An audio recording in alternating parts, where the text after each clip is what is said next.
ನೆನ್ನೆ ಬ್ರಿಡ್ಜ್ ತುಂಬ ಮಾಡಿದ ಅವಂತ್ರನ ಇವತ್ತು ಕ್ಲೀನ್ ಮಾಡ್ತಾ ಇದ್ದಾರೆ.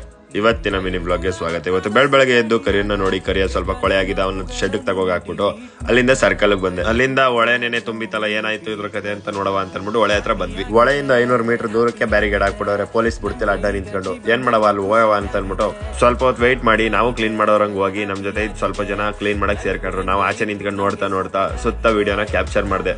ನೆನ್ನೆಗಿಂತ ನೀರ್ ಹೆವಿ ಕಮ್ಮಿ ಆಗೈತೆ, ಆದ್ರೆ ಪೊಲೀಸ್ ಅವ್ರೆ ಅಂತ ಅನ್ಬಿಟ್ಟು ಹತ್ರ ಬಿಡ್ತಿರ್ಲಿಲ್ಲ. ಅಲ್ಲಿಂದ ಮನೆಗ್ ಬಂದು ಹೊಟ್ಟೆ ಸಿತ್ತಿತ್ತು ಅನ್ಕೊಂಡ್ಬಿಟ್ಟು ಚಪಾತಿ ಜೊತೆ ಬಿದ್ರಲ್ಲಿ ಮಾಡಿರೋ ಸಾಂಬಾರ್ ತಿಂದು ಸಖತ್ತಾಗಿತ್ತು ಮಾತ್ರ. ಅದನ್ನ ಯಾರ್ಯಾರು ತಿಂದಿದ್ರ ಹಂಗೆ ಕಮೆಂಟ್ ಬಾಕ್ಸ್ ಅಲ್ಲಿ ಕಮೆಂಟ್ ಹಾಕ್ಬಿಡಿ. ನಾಳೆ ಪ್ರಾಕ್ಟಿಕಲ್ ಎಕ್ಸಾಮ್ ಸಂಜೆ ಓದ್ಕೊಳವ ಅನ್ಕೊಂಡ್ಬಿಟ್ಟು ಬಿಟ್ಟಿದ್ರೆ ನೋಡಿದ್ರೆ ನೈಟ್ ಕರೆಂಟೇ ತೆಗೆದ್ಬಿಟ್ಟವ್ರೆ ಮಳೆಯಿಂದ. ನಾನು 8 ಗಂಟೆ ವೆಯ್ಟ್ ಮಾಡಿದೆ, ಆಮೇಲೆ 8 ಗಂಟೆ ಮೇಲೆ ಕರೆಂಟ್ ಬಂತು. ಸಡನ್ಲಿ ಎದ್ದು ಕುಂತ್ಕೊಂಡೆ, ಒಂಚೂರು ಓದಿರ್ಲಿಲ್ಲ, ಗಾಬರಿ ಆಗೋಯ್ತು.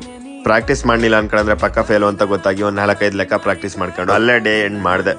ಮೋಟೋ ಬ್ಲಾಗ್ ಮಾಡಕ್ಕೆ ಗೋಪ್ರೋ ತಗೋಬೇಕು ಅಂತ ತುಂಬಾ ಆಸೆ ಇಟ್ಟಿದ್ದೀನಿ, ಆದ್ರೆ 1K ಆಗ್ಲಿ ಆಮೇಲೆ ತಗೊಳ್ಳೋದ ಅಂತ ಅನ್ಬಿಟ್ಟು ಒಂದ್ ಮನ್ಸು